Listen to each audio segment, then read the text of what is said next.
So we get underway here. It's the grand final rematch. I'm going to say it over and over because we are excited. It's the Melbourne Vixens heading to your right of screen in the navy strip and the West Coast Fever in the green. Well, Courtney Bruce straight into the action, and look how pumped she is, slamming the hands together. Captain, well, that's a sign, isn't it? If memory serves me, that's exactly what happened on grand final day. She was up and about early. And there's the Harvey Norman replay, bottom of screen, straight into the action. Jess Anstis in wing defence, the vice-captain for the Fever. There's Teague Neal we spoke about. What an enormous year she had last year at wing attack. And there's the 5-time MVP of this league, consecutive years, Janelle Fowler, and the Fever draw first blood. Austin looking okay on the ankle. Can she finish the shot, and does that? So won the difference. Teague Neal, nice drive out on that first phase. Simmons keeps the ball. Teague Neal sights. Good to see Mannix just pushing Janelle Fowler high, Kath. Is that a win? Absolutely it's a win, because Janelle Fowler, yes, we've seen her drain a few Suncorp super shots over the time, but historically doesn't like to shoot from distance. So if you can get her trying to pass the ball off, that's another attempt to have a crack at it. Fever holding here by 3. Oh, wayward ball, and Mannix the first to the crumbs. So it's a chance here for the Melbourne Vixens. Let's watch their transition. Good pressure defensively, the Fever. Mannix winds up with Watson. She's looking long. Look at Hannah Mundy. What an open. What a ball too. The vision from the captain.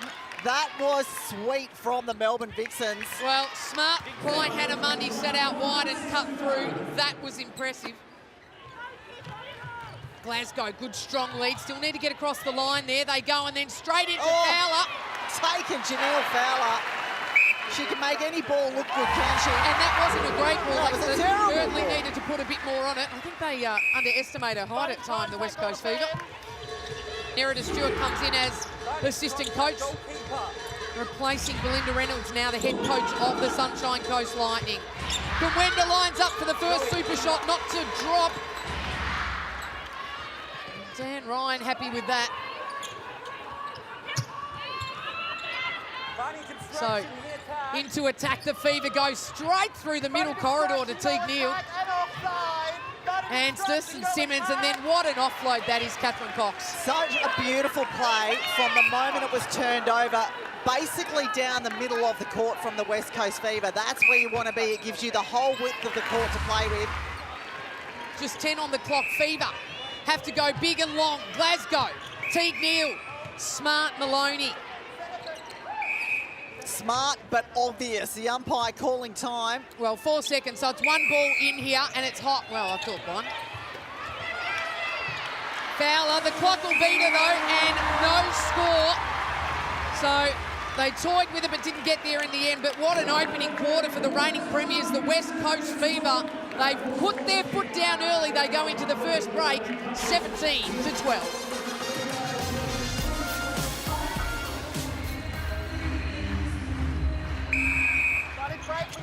Well, we get underway in the second quarter. As we mentioned, the Fever opened with a 17-goal, 5-goal lead over the Vixens. It's a grand final rematch. We keep saying it. Back here at RAC Arena 8 months ago, they went to battle. And they do it again in the opening round of Suncorp Super Netball. And the first goal goes into the second quarter for Kira Austin. Just her second year at the Melbourne Vixens now.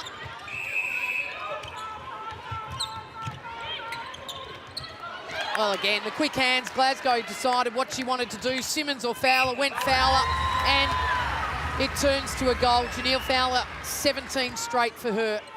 And they fought their way back here. Kira Austin, quick offload. Oh, somehow, Courtney Bruce finds it, and it goes to Anstis. So the West Coast Fever, a moment here to pause backwards to the captain in Bruce. Gotta love that shoulder pass, the big wind up from Bruce. Clears a lot of distance. Now they shorten it up smartly, the West Coast Fever, until they find their target. Well, an impressive transition for the home side.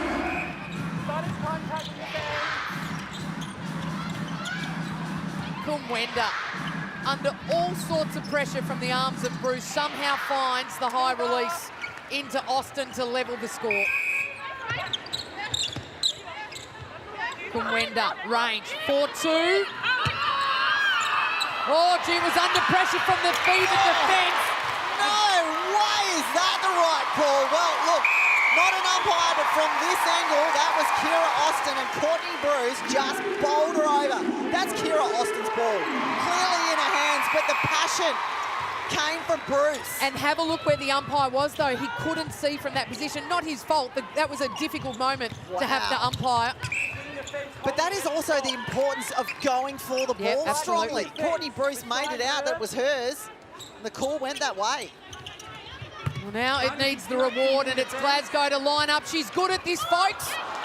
Not on that occasion, though. Foul of the rebound, so they get the return off that big moment from Bruce. Glasgow sides Fowler. Simmons, great drive to Lewis! How's the hops coming from the goalkeeper? They've got to go quick. Kath Maloney, is she aware? 4 seconds on the clock. Maloney. Oh, they should have gone straight. Kumwenda. And again, a little delayed in to find the shot, and the goal not scored. So a big finish there for the Melbourne Vixens. But the West Coast Fever somehow fought their way back in that quarter, and they go into the halftime break leading by 4. And it was a Vixens quarter win, though, 16-15.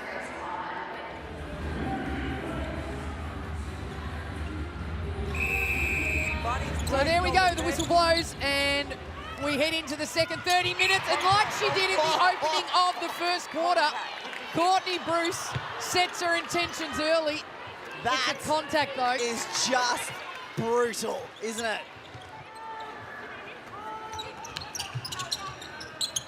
Oh, outside arm, Ariang.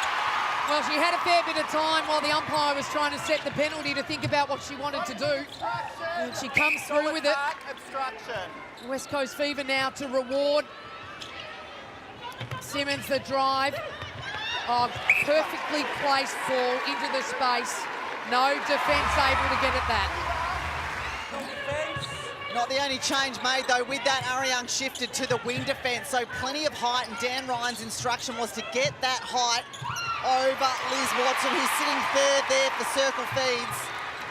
Well, they get a moment here defensively, and it's a big high ball into Fowler. Well, Teague Neal thought about it and said, why not? And it came off a lovely ball from Bruce, sent the Fever flying. So the shift pays dividends for Coach Ryan. There's the two-handed long ball, and Mannix collateral damage. I always say, Catherine, the last 5 minutes of a third quarter, very important. Sets the tone, doesn't it, for that last 15 minutes. Oh, Glasgow again was in the prime spot to take a super shot, chose not to. Probably smart at this point, don't really have to. This is where I think it puts the pressure, and it's a moment the Vixens need. How beautifully did she read that? Shifted her body completely to a different player.